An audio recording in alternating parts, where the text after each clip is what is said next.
80% of people will read your headline, but only 20% will go on to read the rest of your content. That means your headline has got to do a lot of work.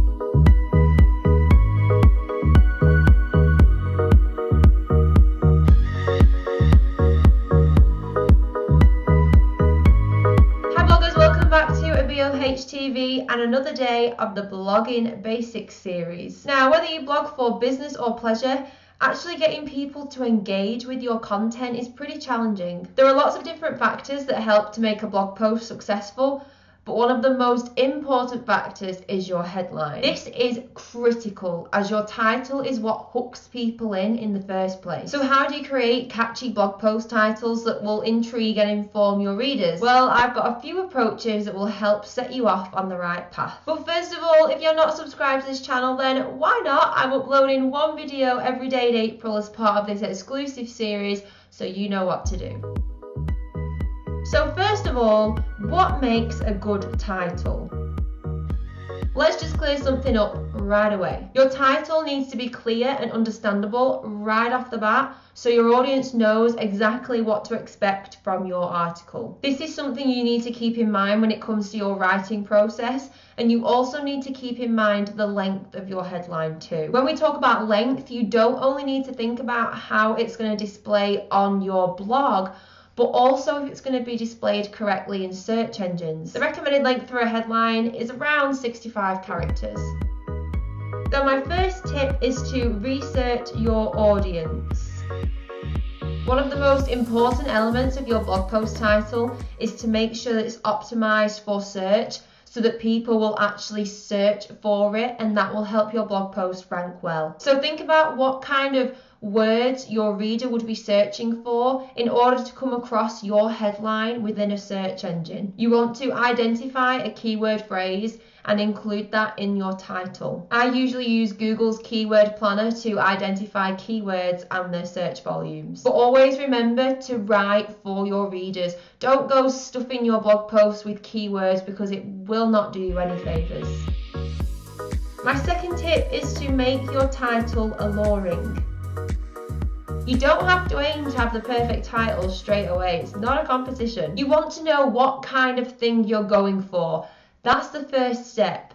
You get the basics of it and then you mold it into what you want it to become. So start off by just writing a generic basic headline. Make it as obvious and to the point as possible, because the point of this is that you are going to improve it. This is a great secret formula to follow. Number or how or why or what plus a keyword plus an adjective plus a promise. For instance, how to design a wedding bouquet that will really impress the bride. Now you've got the general shape that you want, it's time to start playing around with it so you can take it to the next level. But when you've just got the basics, how do you know what approaches work? Well, luckily for you, I did some research so you don't have to, and I found some of the approaches that work the best. First up, intrigue and indulge curiosity. We're all so curious, aren't we? I mean, we all want to know what our favourite people are getting up to all the time. So if your title offers exclusive information or something your readers don't know about, they're going to want to find out what you have to say. It's like adding a touch of mystery to your title to get people to want to know your secrets. So some examples could be, people are freaking out about the latest updates to the Instagram algorithm, or 5 secrets the healthiest people on earth will never tell you. Next is to pull on their emotions. We're all big softies at heart, really, aren't we? It doesn't matter if it's shock or sadness or humour. If you can emotionally connect to your reader through a title, that's going to give you a good chance of getting another click. So you could have, a man proposed to his girlfriend at the top of the Empire State Building and what happened next will make you cry. Or this beautiful collection of love letters from the 1930s will melt your heart. You could also give them a quiz.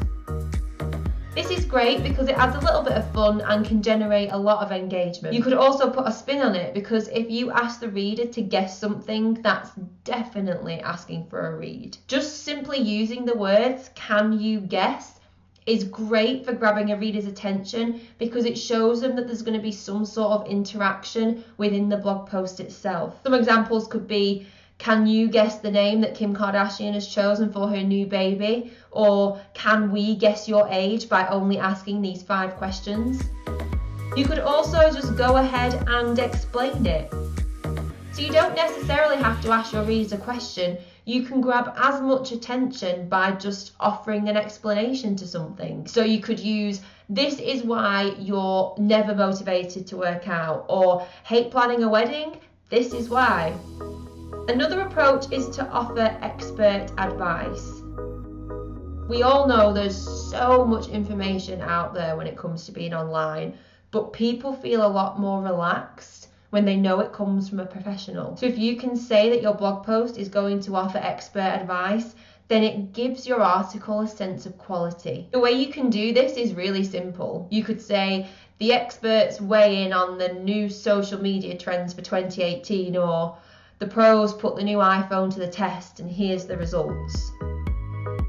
You could also share your tips.